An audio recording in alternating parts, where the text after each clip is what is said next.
মিশরের নীল দরিয়া এত পানি হতো, পানির কারণে জোয়ারের পানিতে মানুষের ফসল আদি সব নষ্ট হয়ে যেত। যার কারণে মান্যত করলো প্রতি বছরে একটি করে মেয়েকে নদীর মধ্যে যখন পানি শুকায় যাবে তখন মঞ্চ তৈরি করে মঞ্চের উপরে বসা বসা রেখে আসবে।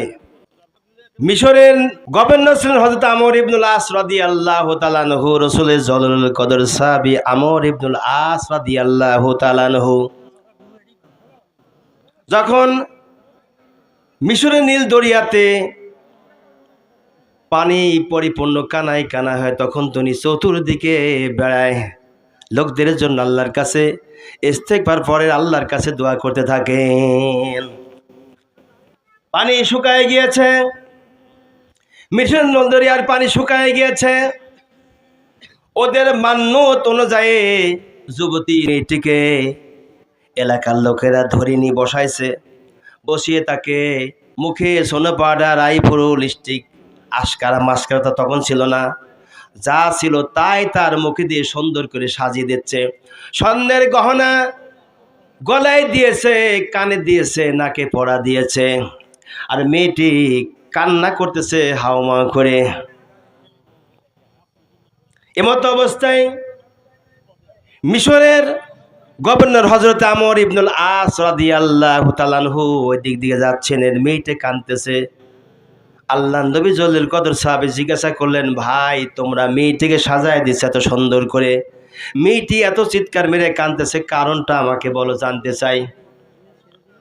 হযরতে আমর ইবনুল আস রাদিয়াল্লাহু আনহু জিজ্ঞাসা করার পরে বলতেছেন, ওগো মিশরের গভর্নর, এই মেয়েটাকে আমরা সাজিয়ে দিচ্ছি এই কারণে মিশরের নীল দরিয়ার পানিতে প্রতি বছরে জোয়ারের পানি এসে এসে সমস্ত এলাকার ফসলগুলি নষ্ট করে করে দেয়। আমরা মান্যত করেছি প্রতি বছরই সুন্দরী একজন মেয়েকে গহনাগাটি পরায়ে মিশরের নীল দরিয়ার মধ্যে মঞ্চ তৈরি করবো, মঞ্চের উপরে বসা রাখবো। আর মঞ্চের উপরে যখন বসা রাখবো তারপরে মিশরের যখন জোয়ারের পানি এসে তাকে উধাও করে নিয়ে যাবে, এরপরে আর কোনো মানুষের ফসল আদি কোনোদিন নষ্ট হবে না। আমার ভাইরা, বাবাগণ, মা বোনেরা, মা বোনরা ভালো করে কান লাগেন। সেই যুগে ইসলামের যুগ ছিল, কিন্তু কিছু কিছু মহল্লা আছে যেখানে মা বোনদের কোনো ইজ্জত ছিল না, সম্মান ছিল না, মর্যাদা ছিল না। মিশরের নীল দরিয়ার এই যুবতী জামিলা মানে সুন্দরী, সুন্দরী মেয়েটিকে সাজিয়ে দেওয়ার কারণে আমর ইবনুল আস তাদেরকে বলছে, ভাই তোমরা মেয়েটিকে আজকে অন্তত নদীর মধ্যে মঞ্চের উপর রেখে আসো, আমি চলে যাই মদিনায় মুনওয়ারায়।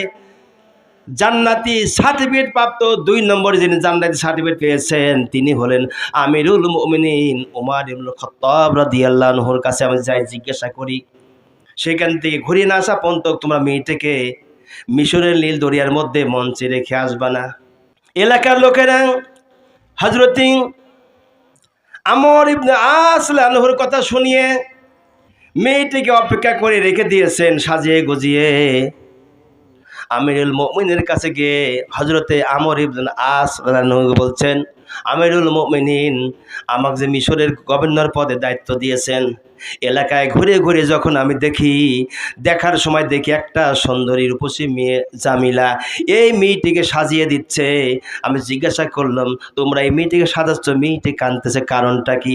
তারা বলল, মিশরের নীল দরিয়ার পানিতে, জোয়ারের পানিতে সারা এলাকায় বন্যায় প্লাবিত হয়ে সমস্ত ফসলাদি নষ্ট হয়ে যায়। আমরা মান্যত করেছি। ওরা বলল, আমরা মান্যত করেছি প্রতি বছর একটা সুন্দরী মেয়েকে তোমার মধ্যে দিব, মঞ্চ তৈরি করে মঞ্চে বসায় রাখবো, গহনা গাটি পরিয়ে, হে মিশরের নীল দরিয়া আর কোনোদিন আমাদের ফসল নষ্ট করিস না। ওরা বলল, প্রতি বছরে আমরা একটা করি, যখন মেঘ দিই তখন থেকে নিয়ে আজ পর্যন্ত কোনো ফসলাদি আমাদের নষ্ট হয়ে যায়নি, তাই আমরা এবারও মেয়েটিকে মঞ্চের উপরে রেখে আসার জন্য সাজিয়ে গুজিয়ে দিচ্ছি। আমিরুল মুমিনিন খলিফাতুল মুসলিমিন ওমর ইবনুল খাত্তাব রাদিয়াল্লাহু আনহু তিনি চিঠি লিখলেন। চিঠির মধ্যে লিখলেন, হে মিশরের নীল দরিয়া, আমি আল্লাহ নবীর সাহাবী ওমর ইবনুল খাত্তাব বলছি, আমাকে যে আল্লাহ তৈরি করেছে তোকে ওই আল্লাহ সৃষ্টি করেছেন, অতএব হে মিশরের নীল দরিয়া আর কোনো দিনের জন্য পানিতে কোনো মানুষের জন্য ফসল নষ্ট না করিস। যদি মিশরের নীল দরিয়া তোর পানিতে মিশরবাসী যদি ফসলে নষ্ট হয়ে যাওয়ার কারণে কষ্ট ভোগ করে, কিয়ামতের দিন আল্লাহর আসামির কাঠগড়ায় তোকে আমি উমার দ্বারা করব। আমার ভাইরা, হযরত আমর ইবনুল আস রাদিয়াল্লাহু তাআলা আনহু উমরের লেওয়া চিঠি নিয়ে আসলেন আর উমরের জন্য বললেন, নদীর কিনারে যাইয়া আমার চিঠিটা পড়ে শোনায় দিও নদীকে। আল্লাহু আকবার। উমর ইবনুল খাত্তাব চিঠিটা আমর ইবনুল আস রাদিয়াল্লাহু তাআলা আনহু নিয়ে আসলেন। নিয়ে আসার পরে মিশরের নীল দরিয়ার কিনারে দাঁড়া হলেন। দাঁড়া হওয়ার পরে বলতেছেন, মিশরের নীল দরিয়া, আমি উমার পক্ষ থেকে মিশরের গভর্নর বলতেছি, আল্লাহ নবীর জলিল কদর সাহাবী, জান্নাতের সার্টিফিকেট প্রাপ্ত সাহাবী আর উমর ইবনুল খাত্তাব তোর কাছে একটা কথা লিখে দিয়েছে আমার মাধ্যমে। শোনেন মিশরের নীল দরিয়া, শোন শোন। আর তোমার বলেছেন, রে মিশরের নীল দরিয়া, উমারের কথাগুলি ভালো করে শোন। কি লিখেছে সে লিখেছে, আমি উমর ইবনুল খাত্তাব, খাত্তাবের বেটা উমর বলতেছি রে নীল দরিয়া, তোকে যে আল্লাহ সৃষ্টি করেছেন আমি উমর, আমাকে সে আল্লাহই বানিয়েছেন। শুধু তাই নয়, আল্লাহ নবীর আমি জলিলুল কদর সাহাবী, শুধু তাই নয়, আল্লাহ পাক জানিয়েছেন, লাকাদ খালাকনাল ইনসানা ফি আহসানি তাকওয়ীম।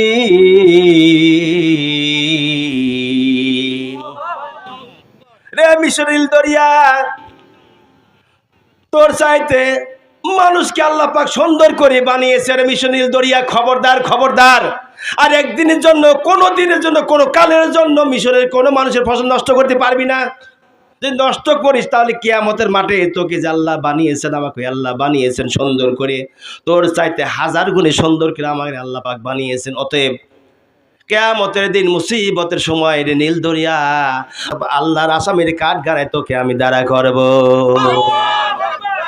উমর ইবনুল খাত্তাব যখন চিঠি লিখলেন, হযরত উমরের চিঠিটা আমর ইবনে আস যখন তেলাওয়াত করে শোনায় দেন মিশর নীল দরিয়াতে দাঁড়িয়ে দাঁড়িয়ে, ১৫০০ বছর আগে যে চিঠিটা পড়ে শোনায় দিয়েছিল, ওয়াল্লাহে আল্লাহর কসম করে বলছি, ১৫০০ বছরের আগের পত্র পড়া থেকে নিয়ে পর্যন্ত মিশরের নীল দরিয়ার পানিতে মিশরবাসী আর কোনোদিন ফসলাদি নষ্ট হয়নি। আল্লাহু আকবার, লিল্লাহি তাকবীর। এই পর্দা ভেদ করে আজকে কুয়াশাটা রায় দিতে হবে। এই এলাকার যারা মাহফিলে আসেনি তাদের বিরুদ্ধে একটা ওয়াজ করব, তারপরে আমি আলোচনায় যাব। আপনি রাজি আছেন না? তাহলে একটু তাকবীর, লিল্লাহি তাকবীর, লিল্লাহি তাকবীর। আমার ভাইরা, বাবাগণ, মা বোনেরা, হযরত উমরের মতো মানুষ যদি আমার বাংলাদেশে থাকতো, এদেশের মানুষেরা কত শান্তি পেত। আহারে, যে মাহফিলে কেন আসেন না? জি ভালো আছেন? মাহফিলে কেন আসেন না? এই প্রতিবাদ হবে ইনশাল্লাহ।